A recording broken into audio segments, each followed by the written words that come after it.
The Rebel Capitalist Show, episode 22. Okay, it gives me a great deal of pleasure to bring someone to the Rebel Capitalist Show that I have a tremendous amount of respect for. He's someone that has been hugely influential on my thinking going all the way back to 2012. He is the publisher of the Gloom, Boom, and Doom report at gloomboomanddoom.com. His name is Marc Faber. Marc, thanks for being on the Rebel Capitalist Show. Well, it's very kind of you to say that, and I look forward to our interview. All right, let me start off with some easy questions for you. And I've listened to a couple of your most recent interviews, and I'll kind of reflect back on those. But I know that you are not a big fan of money printing, nor are any of my viewers. So can you start off by telling us what is the downside of money printing? Why is that a bad idea? Well, I think it's easy to recognize that if the whole world decided to stop working and just print money and have a money printing machine on the beach, then nothing would get done in the world. You understand? Right. We don't live, eat, and drink and have housing because we print banknotes. We all have to have a job. That job then gives us some money, and with that money we can buy goods, whether these are consumer goods or capital goods or education or whatnot. But basically, the money printing process does not make the world richer, but I admit it has a powerful illusion of wealth impact. In other words, you understand, someone buys the S&P and the S&P is at the 500, and then the S&P goes to 3,000. Of course, he feels happy because the S&P has gone up and so forth, and he feels richer. And that may be the case compared to someone who didn't own the S&P. So through money printing, and this has been observed obviously by early economists like Copernicus and so forth, that when you print money, the money flow of the additional money that is being printed doesn't flow evenly into the world, right, and boosts all sectors of the economy. It can boost some sectors and it can retard other sectors. So traditionally, when the money is printed, it leads to some kind of increase in prices somewhere in the system. Now, in the 70s, this led to increases in prices of consumer goods.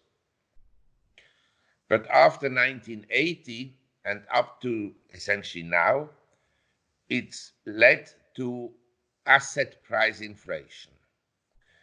And you may ask, why is it that we had in this case asset price inflation, and in that case we had consumer price and commodity price inflation? Well, you know, in economics there are many mysterious things. Why do we have coronavirus now? We don't know. It's not an economic event. So there are lots of things we don't know for sure. But in general, I would say that the breakdown of communism in the world increased the supply of labor very dramatically after China began to open up and after the Russian wall fell and so forth. And these people had lower salaries than we have, and they were willing to work harder and for less money than we. And so there was a supply shock to the world on the labor front. And of course, the entrepreneurs of the Western world, given that actually business had been slowing down already after the 1970s, the rapid expansion was in the 50s, 60s, and then after the 70s, it began to slow down. Basically, cost cutting became a very important factor. And the cost cutting occurred in shifting the production from the Western world essentially to low-cost producing countries, including China, India, Vietnam, Eastern Europe, and so forth. And that kept wages in the Western world down. Not only that, but also regulation in the Western world made it very difficult and costly for entrepreneurs to actually have a manufacturing business.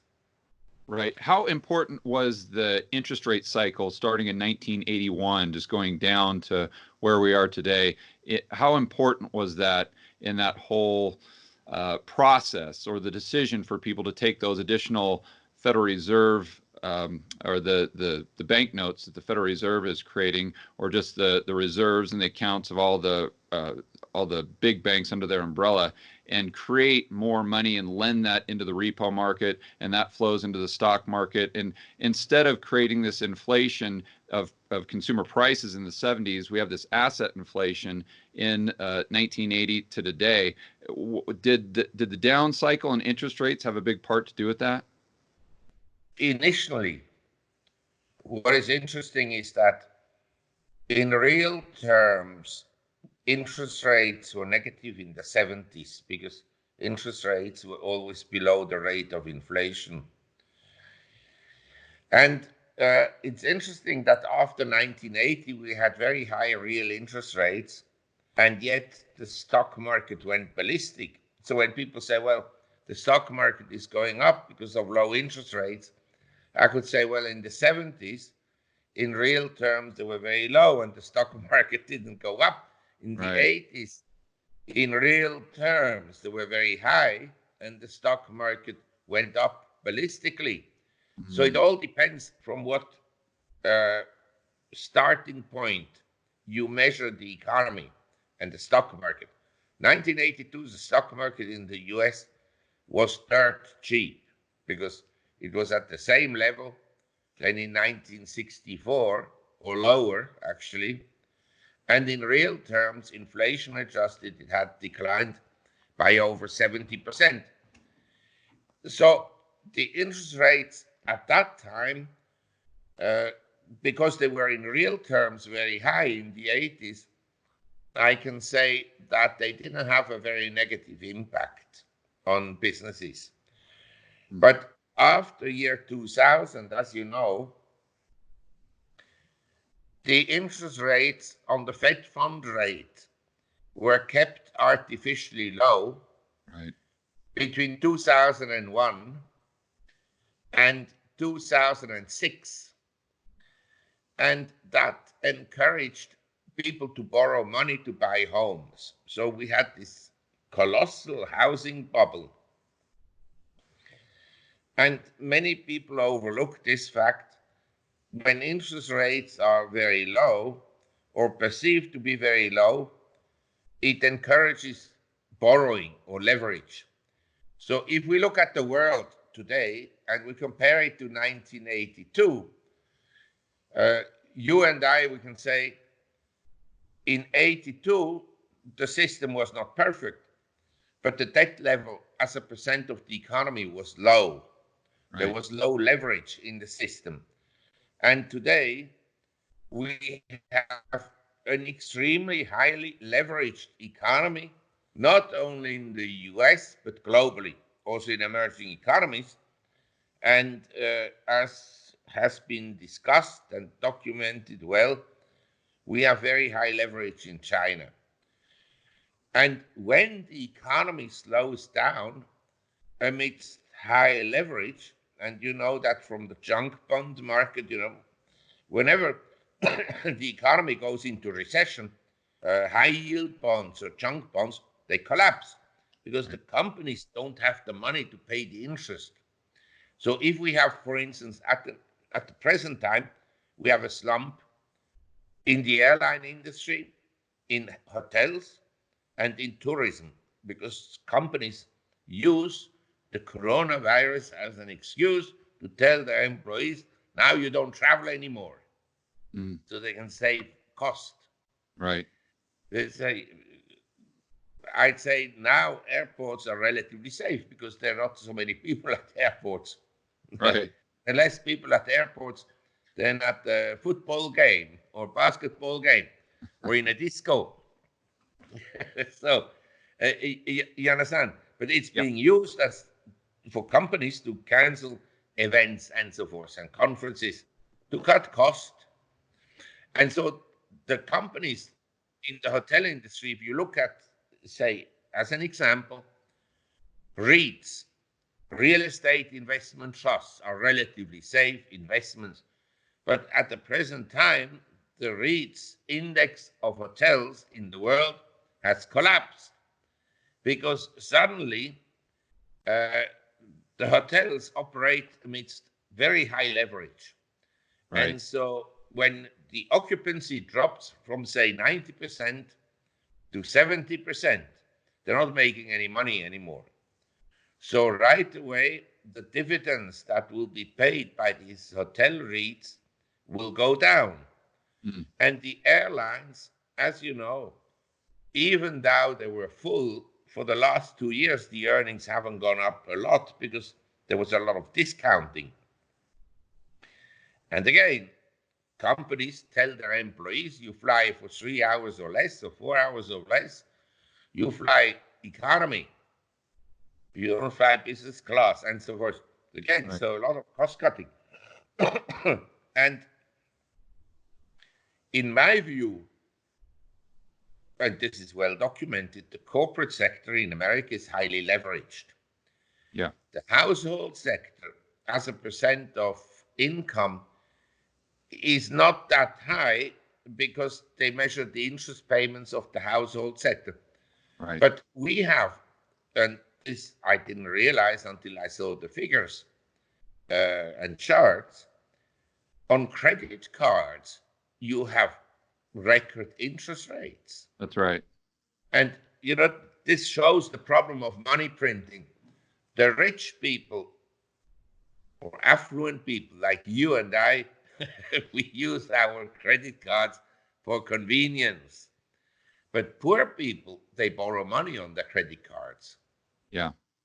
In an emergency, say you have a family, 2 children, one child has an accident, you suddenly need money for, a few months, you can't borrow from anyone else. Nobody else will lend you the money. So you borrow on your credit card. Right. So do you think those high credit card interest rates are a result of the retail banking sector really having a hard time making money because of the flat yield curve? Or do you think it's a result of more people defaulting on on those credit cards? Both. So you think it's both? Default rates are up, but not dramatically. Mm. But look, I always say, a bank will always find money. It will always find ways to make money and screw people one way or the other. A bank Exactly. really has to be. Warren Buffett once said, I like to buy businesses that even an idiot can run, because sooner or later you'll have a management team that is an idiot. And so, a bank is kind of a business like that. And when they really fail, the government comes in and bails them out. Yeah.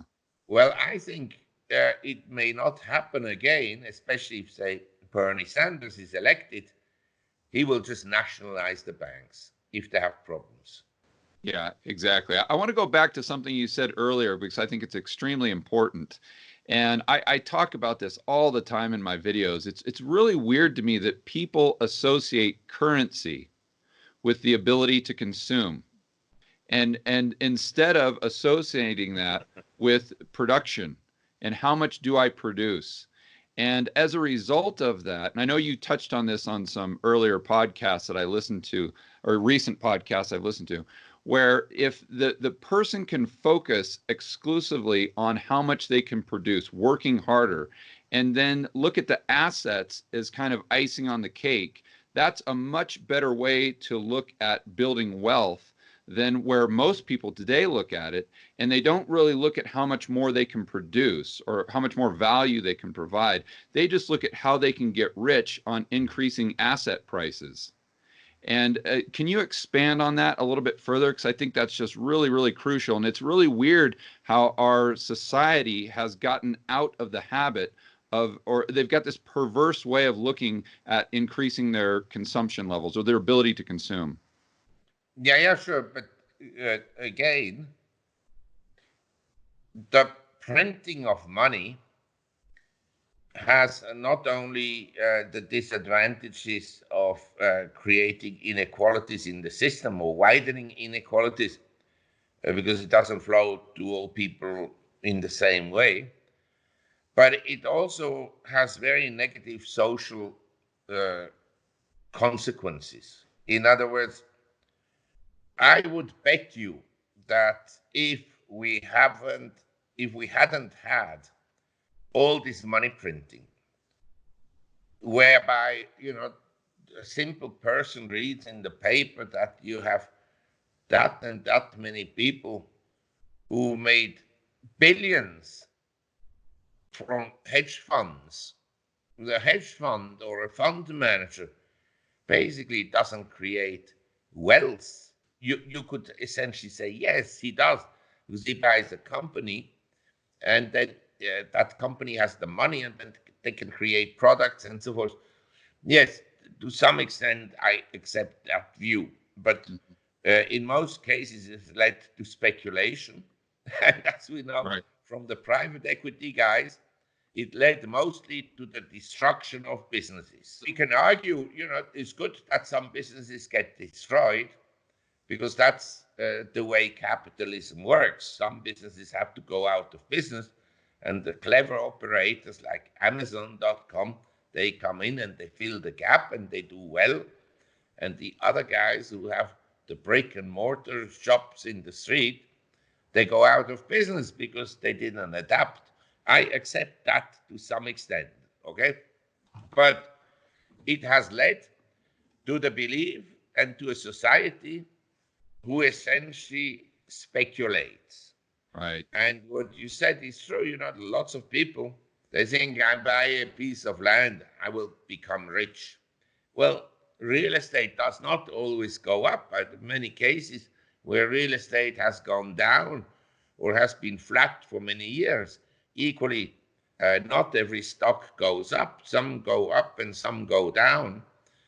And I'd say because the money that was printed didn't really flow into so-called Main Street, it led to incredible speculation. And as you know, because of this asset inflation we had, young people today, and we have a lot of statistics, people at 35 today, inflation adjusted, they earn less than I earned at 35. Right. And they have less money than I had at 35. All my life, I worked. It's only in the last 10, 15 years that I started to pay attention on investments for myself. Before that, I just put money in the bank and my business was very lucrative. So I never had to live on investments and on high returns. The high returns came from my work. Right. But nowadays, the young guys at 35, they can't buy a house unless they speculate and unless, like Donald Trump, had a rich daddy. So the rich daddy gave him some money to buy some real estate. And probably the best for Donald Trump would have been to do nothing in his life. Just stay on the real estate he owned. He would have been much, much richer. He's a horrible businessman. But I'm not talking here politics, but as a businessman, it's horrible. A lot of young people then speculate, and the volume recently on online brokers and like brokerage firms like Robinhood has more than doubled because everybody is speculating. Nobody can make ends meet. And when I was starting to work in 1970 on Wall Street, I could put my money on deposit at 7% interest per annum. Yeah. I could buy stocks with dividend yields of 6%. And then interest rates went up in the 70s. So you didn't have to be a genius. At 6% per annum, you double your money every 12 years. Yeah, compounded. That's incredible. And as someone who has been in financial markets for so long, you've seen the system Don't on. remind me. Don't remind me. I apologize, but Don't make me feel old. no, but it's to your credit. I think that and even me, I'm 47, but I've only been paying attention to this stuff since 2012, and I mean, we've got so much more history in inflation, the gold standard. How was it when the United States was on the gold standard prior to 1971? I mean, you were there, you experienced it firsthand. How was the attitude different, number one, with society in relationship to investing? And then also, did that really restrict the Federal Reserve's ability to create money, or the banking system to create all this money, and therefore create all of this inflation, which I think is the main driver of why there's such wealth inequality today? I think if we would have had deflation that we had in the 1800s, as an example, where prices went down by 50% from 1800 all the way to 1900, that the level of inequality would be a fraction of what it is today. But I'll let you expand on that. Yes, I think you're right. Uh, I think that money printing creates a lot of inequalities, and it's an avenue to socialism. That I would say. I mentioned briefly the social consequences of monetary inflation.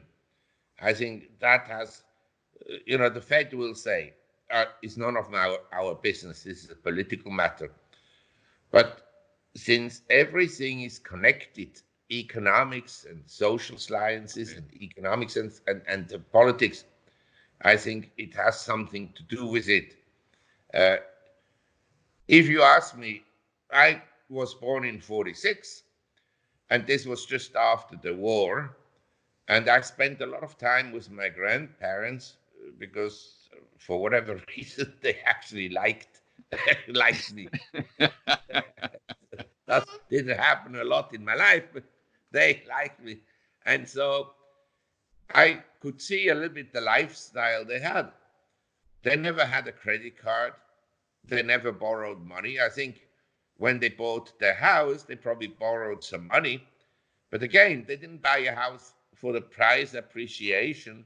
Right. They bought the house because of their needs to live somewhere. And I don't think my grandmother, she had some shares of a cable car company in the mountains because she lived there, and they had a hotel, and my grandfather had actually built this cable car company, and my uncle actually built the Titlis air cable company. This, as far as I know, the only cable car company in the world where the gondola that carries about 120 people can rotate 360 degrees while it goes up to the top of the mountain, to the glacier. So the tourists, they can watch all around the area in that gondola. So anyway, my mother's family is from the mountains, and they were pioneers of the winter sport in Switzerland. And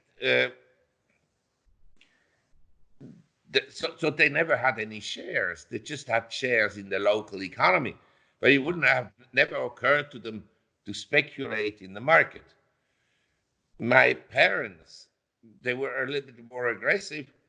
They owned some shares, but very few. I mean, most of the money was on deposit and in government bonds. And again, they didn't really buy for huge capital gains, and they didn't speculate, and they worked very hard. And if you ask me how life was at the time, then I'd say one thing.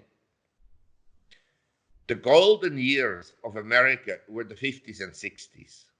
Mm. And as a result of these golden years, the currency also became grossly overvalued.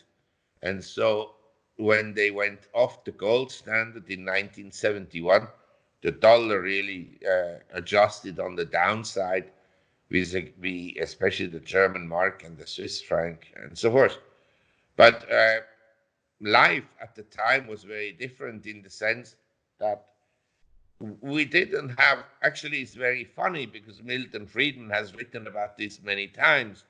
He said that Social Security has actually increased poverty in the US. It hasn't diminished poverty. And I can see that to some extent, that the security nets actually increase poverty rather than decrease it. Right. So you think there was a dramatic difference in the attitudes or the way people thought about investing when we were on the gold standard compared to when we were off the gold standard? But I would not necessarily say that it's because of the gold standard and not. Okay. You have to understand one thing, which I think is very important. There was never, ever a pure gold standard, except when people had or traded only with gold coins or silver coins, like at the time of Rome. Right. But even at the time of Rome, they borrowed money. There was a mortgage market. So you could, against your property, you could borrow money. But in the 19th century, when they talk about the gold standard, yes, banks held gold reserves, but they also took deposits and lent out money. So they had a paper money system, but it was not as extreme as it is today. And I would say that one thing has really changed. I mean, I don't think that today's world is much more dishonest than it was before. Right. But in some ways, it is more dishonest. I think that the US government, the federal government, started out in 1776 with a lot of good intentions. I really believe that they wanted to create a fair society and that people, they believed that everyone in the US would be welcome and that people should be free and also free from hunger, so that they would have opportunities. You understand? I really believe that this was the intention. But if I look today, and that began to change, I think like maybe 50, 60 years ago, it began to change dramatically.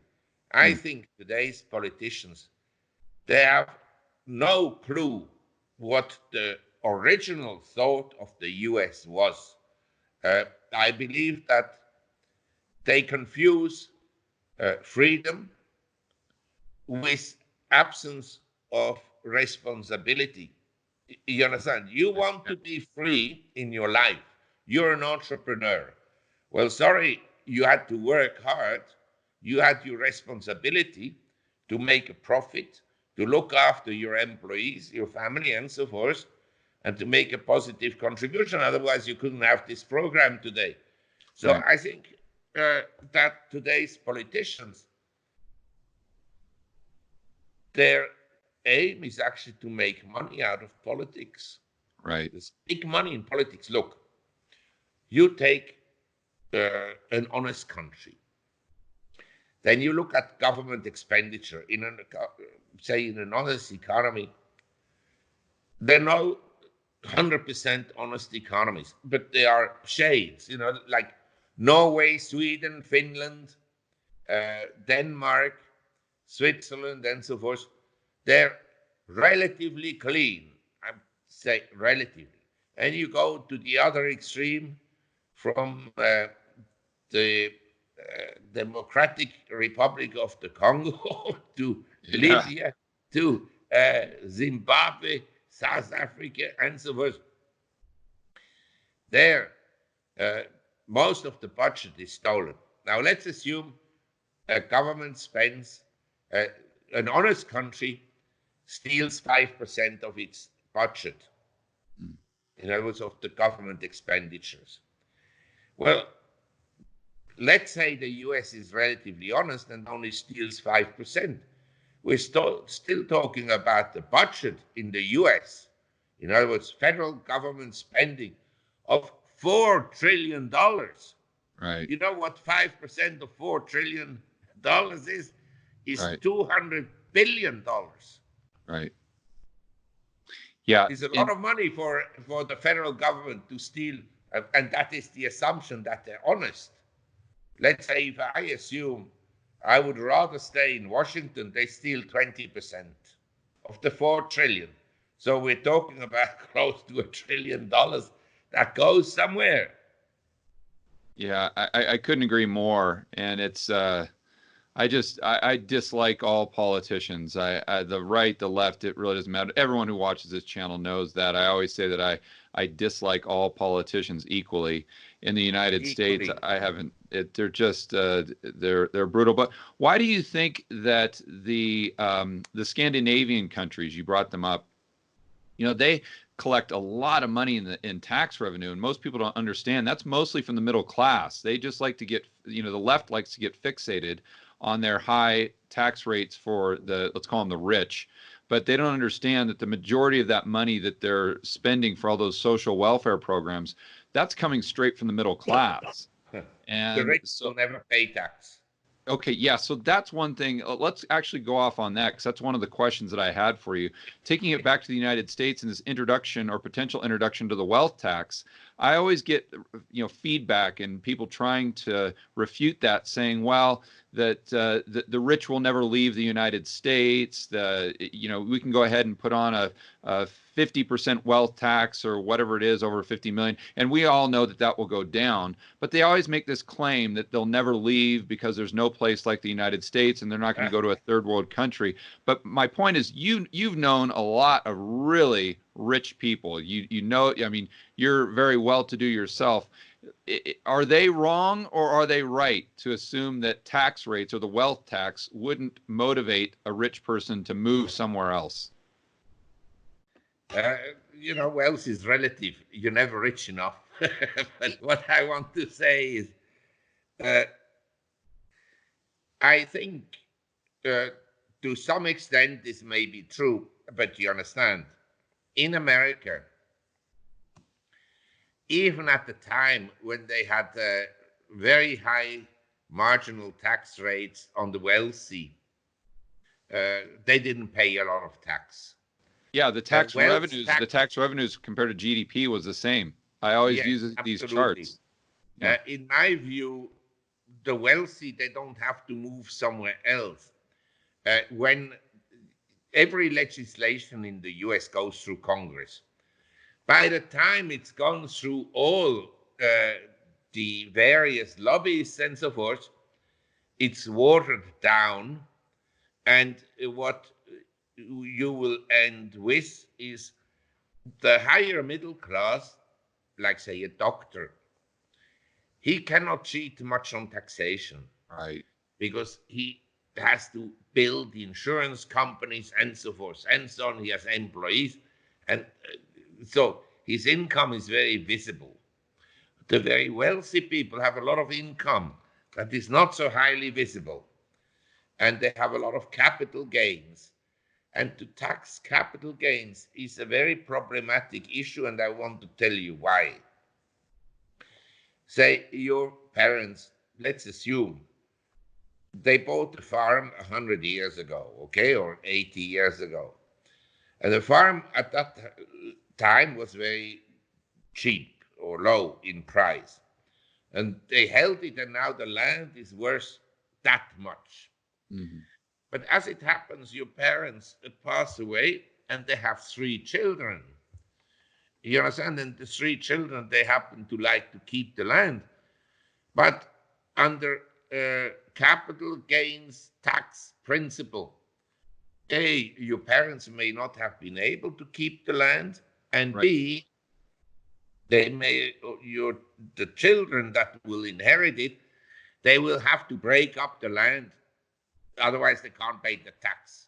Right. And the wealth tax has some problems, and the Thai government is going to find out very soon. You see, Or are they trying it there as well? I didn't realize that. on real estate, yes. But Okay. listen, shows again what you just said about governments.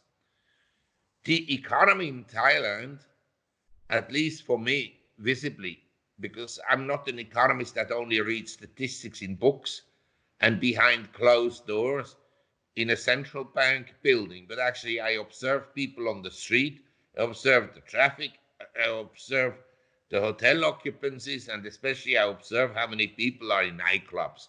Anyway, the economy here began to slow down. At the present time, I can assure you, it's a slump worse than during the great financial crisis. In Thailand. Yes, the economy is extremely weak. Huh. The whole of Asia is weak. But this economy here, I passed by restaurants, they have days where they don't have a single guest. Is that because of the coronavirus or something else? There are many reasons, but the coronavirus is one problem because the Thai economy, about 20% of GDP is tourism.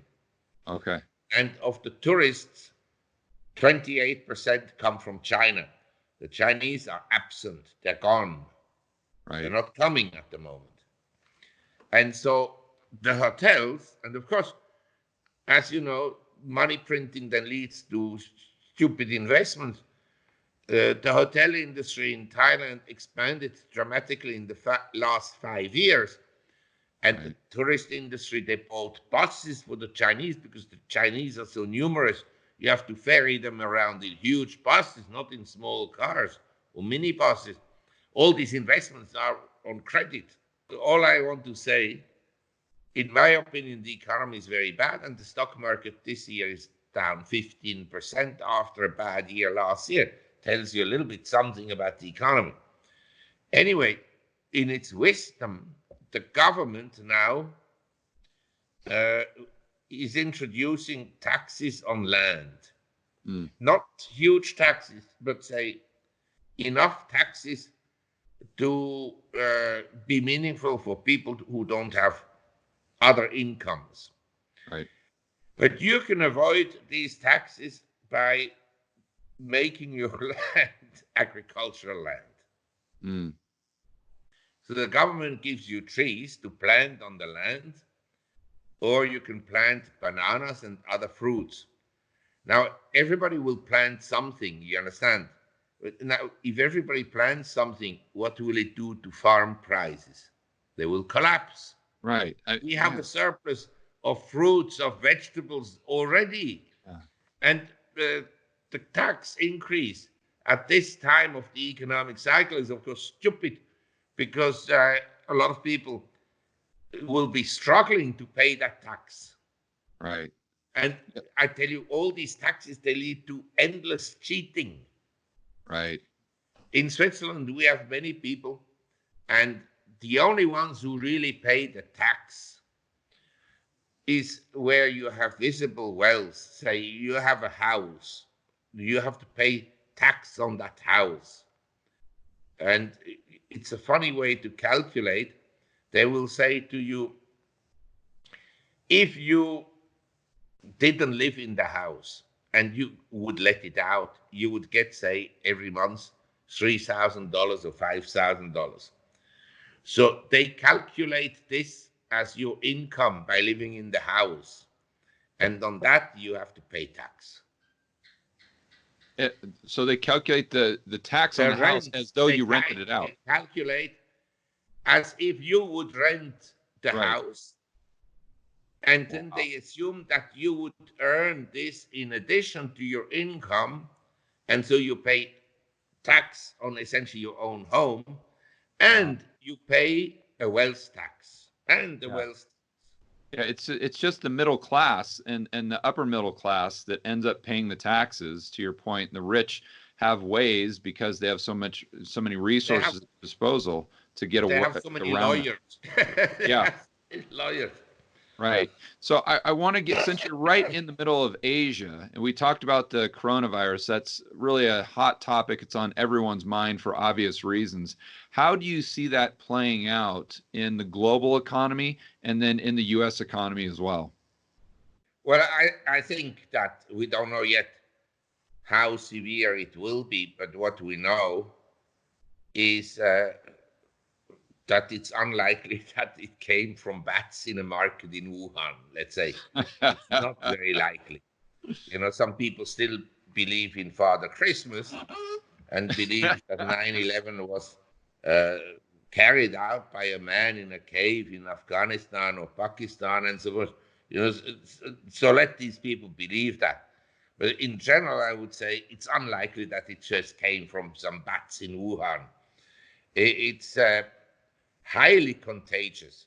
Say, if I send you an envelope today, some mail, and I have the virus, and you receive the envelope and you open it, you might contract the virus.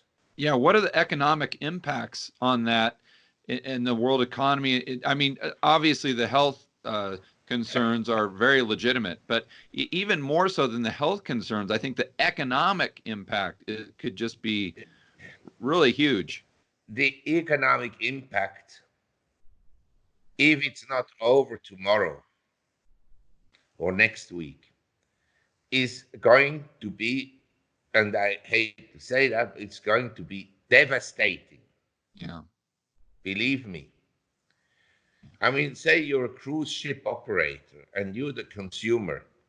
Would you now go on a cruise ship and be exposed to the risk of being quarantined Right. and maybe running out of beer and whiskey and Yeah. drinks?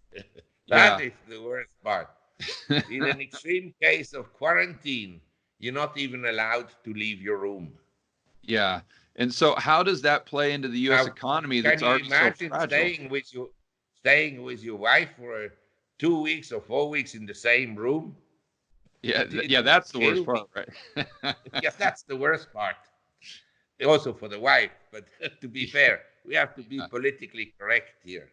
Yeah, that's right. But so that really could have an impact on, especially on the U.S. economy, that to your point is so fragile with all these asset bubbles.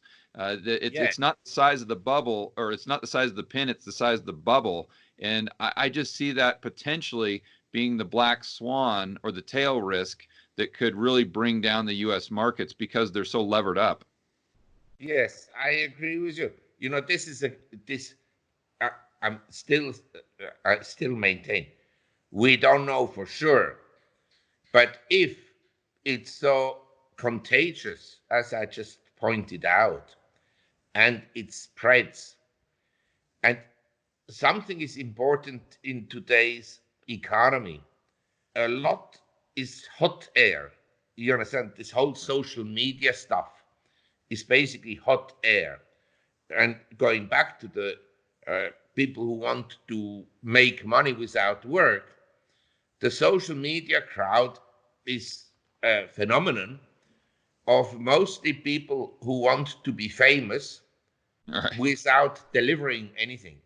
All You know, right. they have nothing, but they feel entitled to be as famous as Taylor Swift or whoever that might be. So, or the Kardashians. Right. So, yeah, Right. but you understand, some people have something to add to the equation, but a lot of this social media is just hot air, and so the psyche of people is such that even if the coronavirus right now, the likelihood that you would die at your age from catching it is not very high. Right. But you understand, if you catch it and you have to go into quarantine, not in a hospital or so, it's a horrible experience. And in the quarantine, the likelihood of dying increases because you're exposed to other people.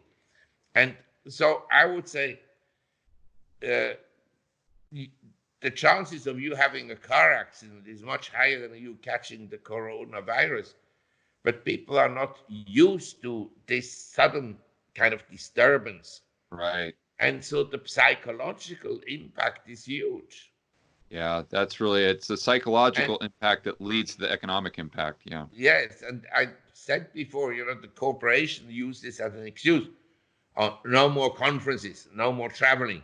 And I can tell you in the world, the conference business, the travel business, the hotel industry, in Thailand, Hong Kong, and so forth, restaurants, hotels, airlines are the largest employer. This is the big, big employer in the world. Right, right. Mark, I want to be cognizant of your time, and it's just been a great interview so far, but I'd really be angry with myself if I didn't ask you a more investment type of question. How can we make Yeah. money? And I know that you just got an awesome world view. So I'd like to ask you the question for right now, if you had, I'm going to say, a 5-year and 10-year time horizon. If you could pick Yes. one country to go long, which country would that be? Well, I think that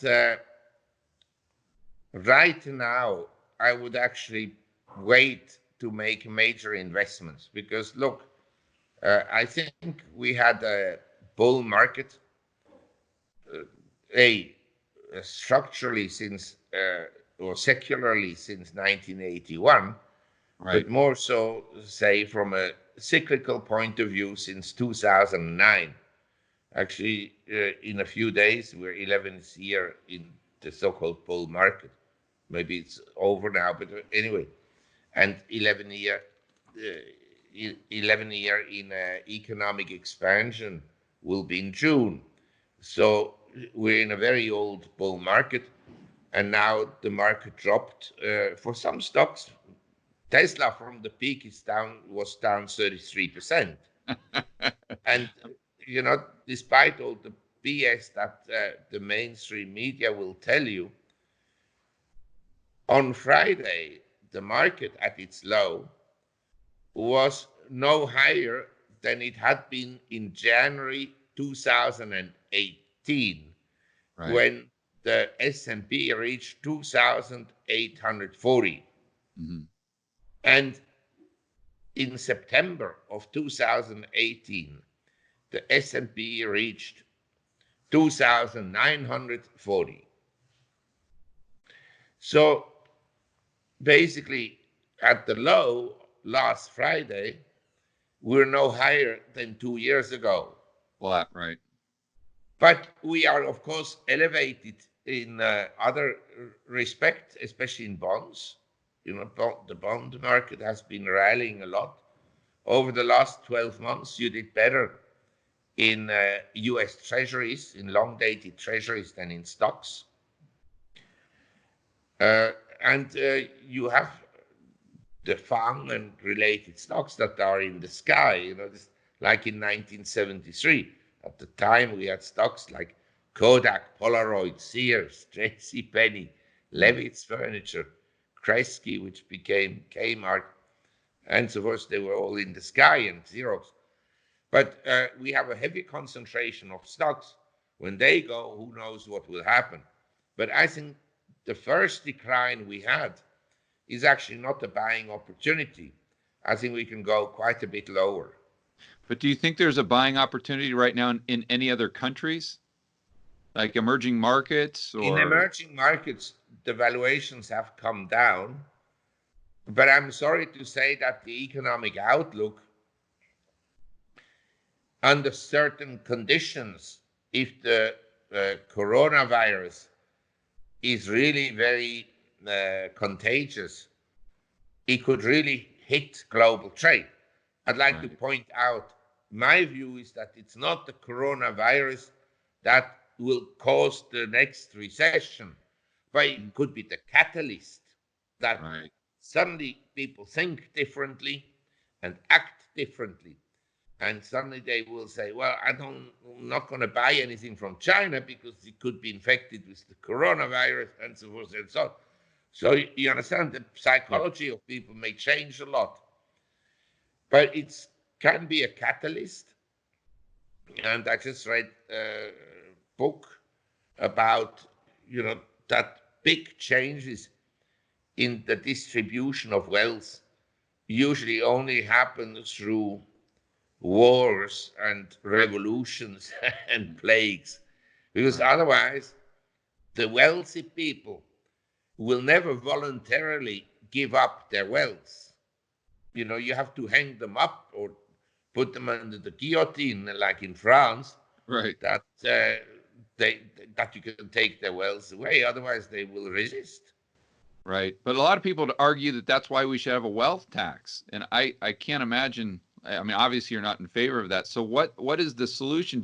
Is it more free market, less government? I mean, it seems that all the problems that people on the left point out in the United States could be solved with a smaller government. If the government just didn't have as much power, there'd be less crony capitalism. You can go on down Yes, the list. But what's the but solution to that wealth discrepancy? well, I have a very easy solution: an 80% bear market in stocks. Yeah, That's exactly. going to Okay. solve Right. that. That is the solution. Right. But the Fed and everybody will say, well, it will kill people, and the Main Street. I'm not so sure about that. I will give you an example. We had a great financial crisis in Asia, and it really killed the markets. I mean, the stock markets went down a lot. But in an economy like Shanghai, uh, I have a stock brokerage account in a local brokerage firm, but the head office is in Bangkok. Right. This is the branch, and I think I'm one of their only customers. Seriously, Wow. there's a there are a few Chinese are probably customers, but none of my expatriate friends has a stock portfolio. None. Right. Well, that goes back to what we were saying at the beginning of the interview. So right now, the bottom line is we kind of sit on the sidelines. That would be your suggestion. See how this plays out, and if there's some cheap stocks in any country, the United States or outside of the United States, then maybe take a look at that when you can see that get a handle on where the coronavirus is going and if it's going to be a big impact from a psychological standpoint, and then of course an economic standpoint as well. I look at hotel stocks, say in Hong Kong, Mm-hmm. and casino stocks in Macau, but they're nowhere near as low as in 2009. Right. Nowhere near as low. And by the way, Las Vegas Sands, okay? In, I think, 2006, 2007, the stock was at, say, 130. Don't quote me. I don't remember exactly. I could check, but it's not relevant. Then the stock went down to 1.5, okay, during the recession. Wow. Because there were question marks about will there be enough money to pay for the casino they were building in Singapore and so forth. And then the stock after 2009 rallied and it went to like $150, something like this. But I think at the present time, these casino stocks in Macau, they're not yet good enough value, because if the virus is over tomorrow, then it's okay. But if the virus continues and the casinos are closed for, say, a year, I tell you, most would have problems, financial problems, a Yeah. year's closure. Absolutely. Companies don't have the reserves for 1 year. Yeah. Right. But they still have the debt. Yes, this is another point. The government bonds have rallied recently strongly, but I can tell you, bonds of hotel companies and casinos and airports and hotels and so forth, uh, and oil companies, or bonds of these fracking companies and so forth, they have been slaughtered. I would say even without virus, just let's look at the market. Is the market cheap or not? It No, isn't. not at all. By no valuation measure, it's cheap. The dollar is relatively high. Uh, Interest rates, yeah, maybe the Fed can force them into negative territory. In Europe and in Japan, negative interest rates have been a disaster. Yeah, and yeah, they'll continue to be a disaster as well for the economy, the Yeah. banking system. I want to try to end on a positive note, Mark. And I Yes. just I remember that I listened to a podcast that you did the other day, and I Uh, found it fascinating that one of the suggestions that you made, one thing that is cheap right now, is you said real estate in countries in Europe, and I'm not sure if this applies to other areas in the world where that are outside of the urban areas are extremely cheap right now. And you said if you were young, or a suggestion that you would give to someone who didn't have a lot of capital or a lot of investment money set aside for investing, maybe consider something like that where you could get it at a discount. You said there's some places that were even giving properties away, yes, sure. and then figure out maybe an Airbnb or a way to change the use case for that property to actually generate cash flow. And for someone with not a lot of money to invest, I just think that's a really neat idea.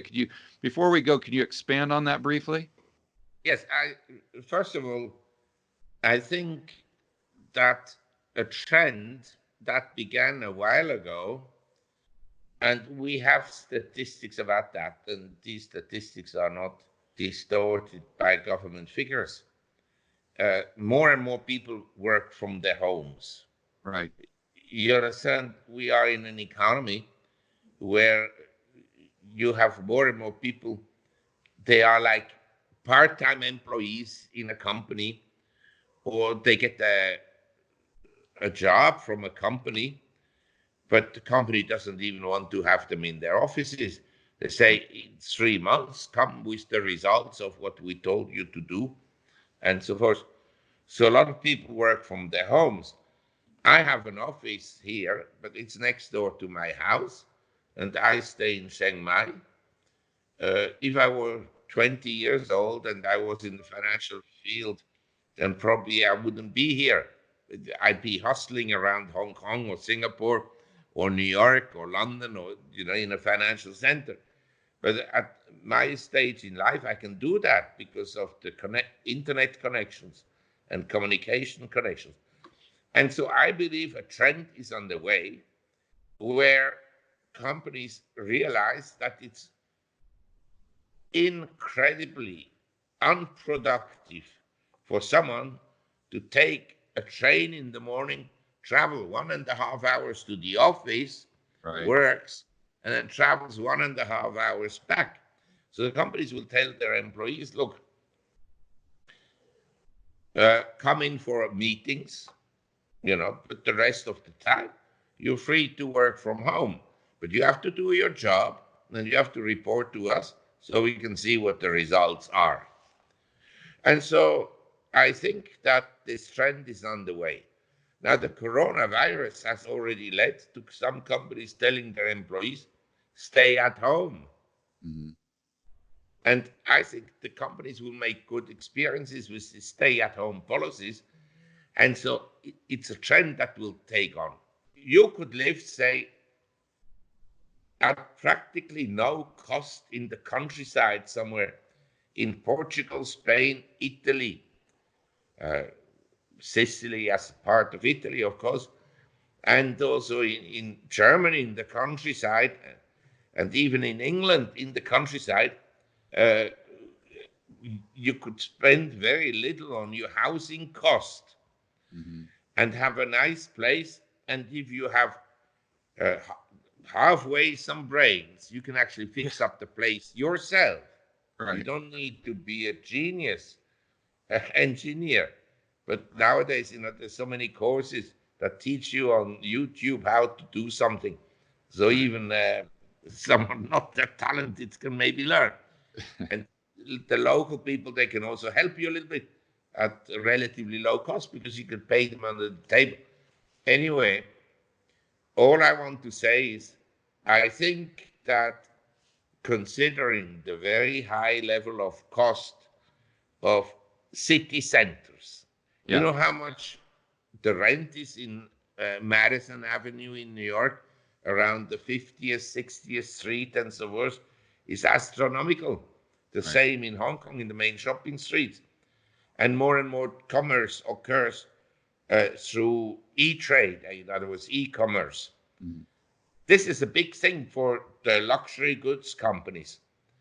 They have whole teams that analyze how to drive e-commerce sales. In other words, no longer they have storefronts for the advertising, but maybe they could have advertising without all the cost of the entire store. Right. Because I'm old-fashioned, I still go to a shop to buy things, whereby I only buy things, the beer supply that I need, the cigarettes and the whiskey that my staff buys for me. But when I need to buy shoes, then I go maybe once every 2 years to buy a pair. Right. You got to keep the important stuff in case you get quarantined there in Chiang Mai. Okay. It's also like the hotel industry. Airbnb is a huge negative for hotels. Incredibly negative. Yeah, but to your point, if you could get one of these cheap properties out in the countryside in one of these countries that are almost giving them away, you could turn it into an Airbnb, live there, so you have no housing costs. I mean, you could really get creative with it. And I didn't know that in Europe, in the countryside, though the housing was so cheap.